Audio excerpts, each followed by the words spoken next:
enfermé dans des salles ridiculement étroites, sans majesté d'architecture et où l'air est promptement vicié, le juge parisien prend forcément un visage renfrogné, grimé par la tension, attristé par l'ennui. Quiconque a fréquenté le palais de justice à Paris, endroit où s'observent toutes les variétés du vêtement noir, pourra ainsi se figurer la tournure du juge Popinot. Les stucs éclatants de la grande chambre, la splendeur de son ameublement, la majesté de ses œuvres qui ornent les plafonds, nous prémunissent du dépérissement qui, selon Balzac, guettait les hommes de loi et affectait déjà le bon juge Popinot. Chacun sait que Balzac était fin connaisseur des rouages judiciaires, dont il a souvent fait la description dans ses romans. On sait moins qu'il était également l'auteur de plusieurs codes, dont un code des gens honnêtes, aux propos résolument cyniques. Il y prête aux avoués ses paroles pour répondre aux critiques des plaideurs malheureux. Ce n'est pas notre faute si Thémis, dont nous sommes grands dignitaires, mécontente toujours une personne sur deux. De là vient que si l'on juge par an 100 000 causes en France, il y a 100 000 détracteurs du corps honorable des procureurs. Ce sont aujourd'hui près de 3 millions de décisions qui sont rendues chaque année en France pour la seule matière civile et commerciale. Cela laisse songeur sur le nombre de détracteurs en puissance de l'institution judiciaire. Et c'est une raison supplémentaire de se féliciter de la diminution du contentieux devant la Cour de cassation à la suite des réformes entreprises ces dernières années. Balzac mettait toutefois le doigt sur une vérité à laquelle il vous sera difficile d'échapper aujourd'hui. Monsieur le Président, Madame la Professeure, Mesdames et Messieurs les membres du Conseil de l'Ordre, Mesdames et Messieurs les secrétaires, Mesdames et Messieurs, les faits vous ont été rappelés. Le demandeur au pourvoi voudrait une fois encore inverser la tendance. En le déboutant de sa demande indemnitaire, la Cour d'appel de Paris, sur renvoi, a pourtant suivi la Chambre sociale.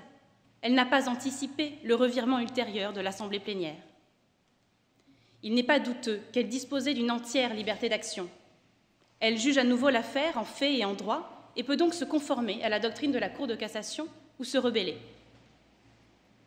En cas de rébellion, l'article L431-6 du Code de l'organisation judiciaire autorise un second pourvoi, qui donnera lieu à un arrêt de l'Assemblée plénière dont la solution s'imposera au juge du fond.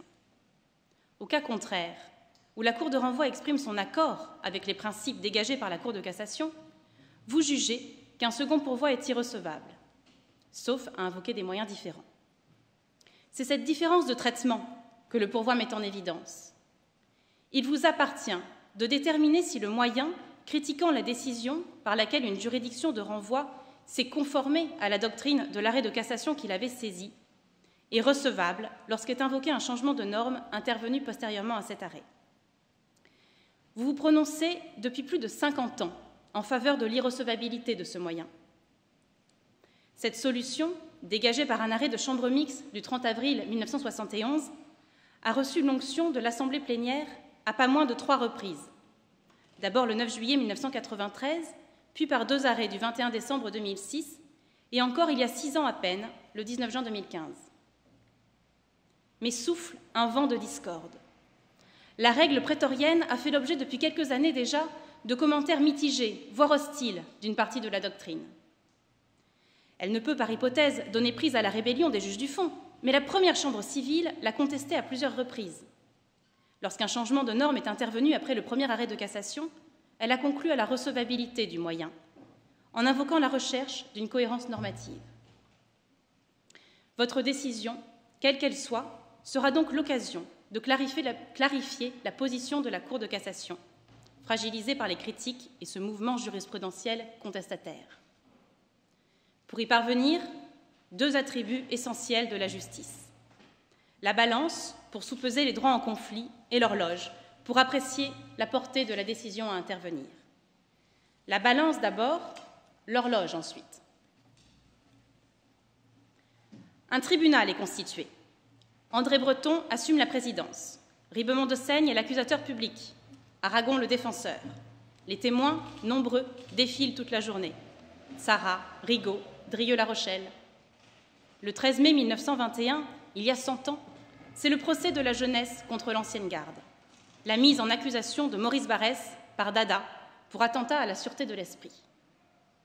Rejoint la bataille d'Hernani, Breton dénonce la compromission de celui qui fut la figure tutélaire de toute une génération. De ce combat de l'avant-garde contre les anciens, ce sont les modernes qui sortent vainqueurs. Barrès sera condamné à une peine de 20 ans de travaux forcés. Le respect des garanties les plus élémentaires du procès équitable nous préserve d'une décision aussi expéditive.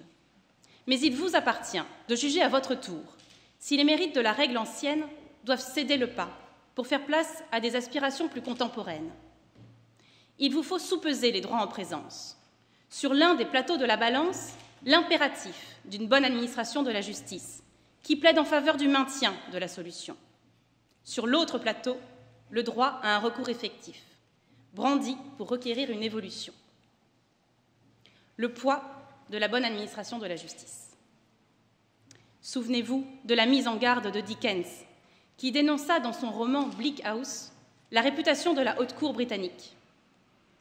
Elle épuise la bourse, la patience, le courage et l'espoir.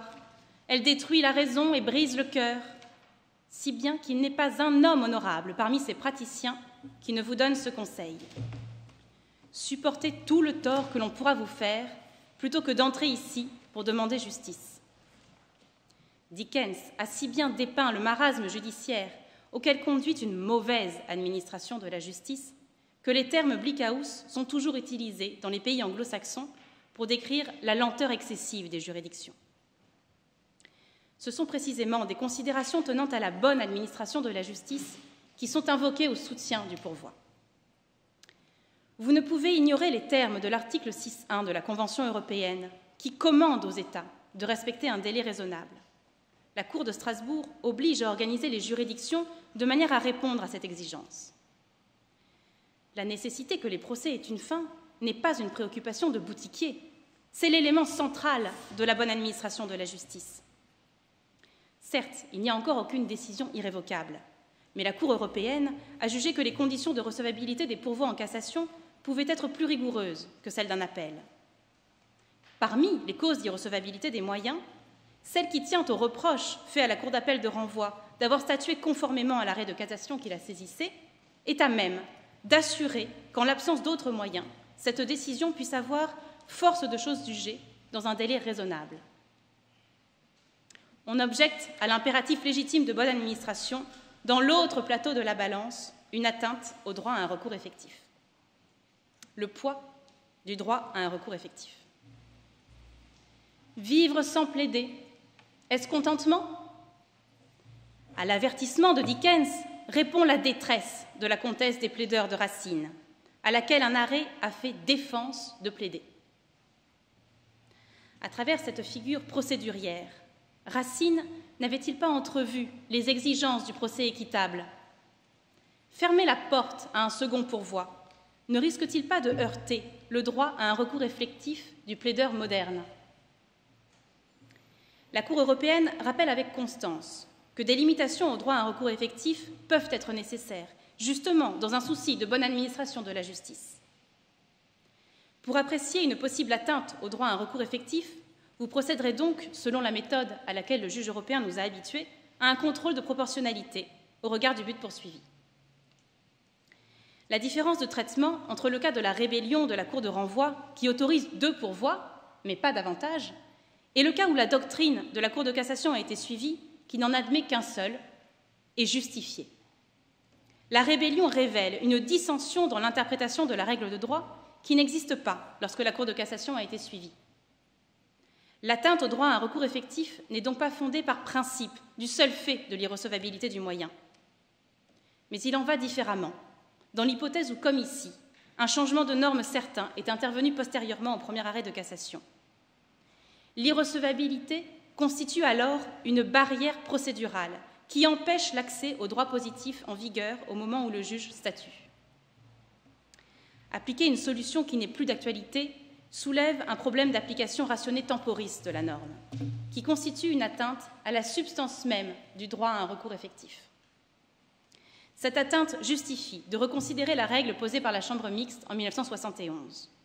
Pour reprendre l'expression du professeur Motulski, quand on est allé trop loin, le progrès consiste à revenir en arrière. Vous ne pourrez toutefois consacrer la recevabilité du moyen après avoir soutenu l'inverse pendant 50 ans, sans avoir pris la pleine mesure qu'un tel revirement impliquera. Après la balance, saisissons-nous de l'horloge. Le temps n'est plus où, après 2 cassations dans une même affaire, la loi faisait obligation au tribunal de cassation d'en passer par le référé législatif, le législateur étant seul autorisé à interpréter une loi ou à en faire une nouvelle. Votre cour interprète souverainement les lois et participe à la création du droit. Mais tout revirement de jurisprudence a un prix. Les aiguilles de l'horloge permettent de se tourner vers le passé pour apprécier les effets d'un revirement et vers l'avenir pour déterminer la portée de votre décision. Le regard vers le passé en premier lieu, le regard vers l'avenir en second lieu. Que le diable étrangle la jurisprudence et ceux qui l'ont inventée. Dans une lettre à son ami et compagnon d'infortune Ernest Chevalier, Flaubert exprimait davantage la frustration de l'étudiant en droit, contraint à bachoter ses examens, qu'une critique en bonne et due forme de l'œuvre jurisprudentielle en tant que source du droit. Mais la doctrine la plus éminente a également exprimé les plus grandes réserves sur le pouvoir normatif des juges. La jurisprudence présente le grave inconvénient de s'accomplir aux dépens des justiciables. On a pu dire que le plus naïf des deux était pris pour cobaye d'une expérimentation aléatoire. Le danger de la jurisprudence, c'est le revirement, dont la rétroactivité de principe constitue une atteinte brutale à la sécurité juridique. Ce principe de sécurité juridique a pourtant été reconnu comme principe général du droit par le Conseil d'État. La jurisprudence a peu à peu acquis, aux côtés de la loi, une position primaire parmi les sources du droit, mais elle n'offre pas les garanties de sécurité juridique que le principe de non-rétroactivité attache à la loi. Les dérogations à ce principe sont de plus strictement encadrées. La Cour de cassation s'assure notamment qu'une loi ne puisse être considérée comme interprétative, et donc rétroactive, que si elle se borne à reconnaître, sans rien innover, un droit préexistant qu'une définition imparfaite a rendu susceptible de controverse. L'interdiction des arrêts de règlement prohibe un raisonnement similaire pour les revirements de jurisprudence, au détriment des attentes légitimes des plaideurs. Parce qu'une approche dynamique du droit est indispensable, la Cour de cassation rappelle que la sécurité juridique ne saurait consacrer un droit acquis à une jurisprudence figée. Elle est en cela confortée par la Cour européenne. Après le passé, tournons-nous vers l'avenir. Cela seul me cause un insurmontable embarras qu'il faille que ce soit les juges qui rendent la justice. Ainsi s'exprimait le sage abbé Coignard, reflétant les préventions d'Anatole France sur les travers de son temps. Il avait en effet une vision pour le moins pessimiste des garanties offertes par les multiples degrés de juridiction. On admet, faisait-il dire à Jérôme Coignard, que ce que le bailli n'a pas entendu, messieurs du Parlement l'éclairciront. C'est beaucoup attendre de 5 hommes en robe rouge et en bonnet carré.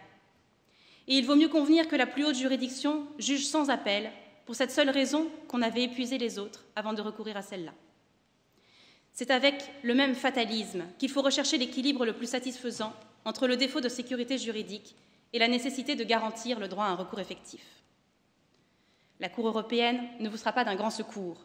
Dans son récent arrêt Sanofi Pasteur contre France du 13 février 2020, elle a rappelé que lorsque le droit d'accès à un tribunal est confronté au droit de l'autre partie à la sécurité juridique, les États disposent d'une importante marge d'appréciation pour mettre en balance ces intérêts contradictoires.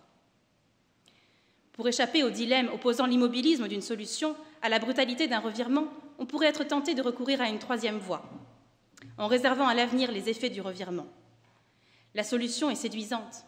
La matière procédurale est depuis 15 ans le terrain de prédilection des revirements pour l'avenir. La raison en est que la rétroactivité naturelle du revirement est souvent de nature à priver le plaideur de l'accès au juge. Mais une fois n'est pas coutume, le revirement envisagé aujourd'hui aura pour effet d'ouvrir plus largement les règles d'admissibilité des recours devant la Cour de cassation. L'opportunité d'un revirement pour l'avenir n'est pas établie. Il faut se résoudre à l'imperfection d'un revirement rétroactif de votre jurisprudence. Il est juge comme la mort est la mort.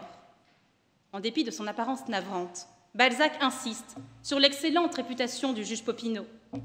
À force d'avoir frotté la lettre de la loi dans l'esprit des faits, nous dit Balzac, il avait reconnu le défaut de ces applications spontanées et violentes et concluait souvent contre le droit, en faveur de l'équité.